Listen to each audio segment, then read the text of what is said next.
วัดลงPCGเลยต้องขึ้นสเตตัสนะไม่มีไรมากอยากชวนมาเข้าวัดทำบุญตามนัดนะพรุ่งนี้วันพระ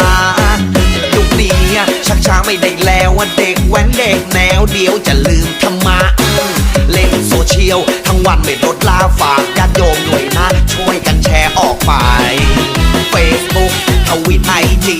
ทางไลน์ก็ดีเอาที่สบายใจเทศนาผ่านคลิปมากมายคำคมสอนใจโพสต์ออกไปมากมี Jak będę coś inaczej.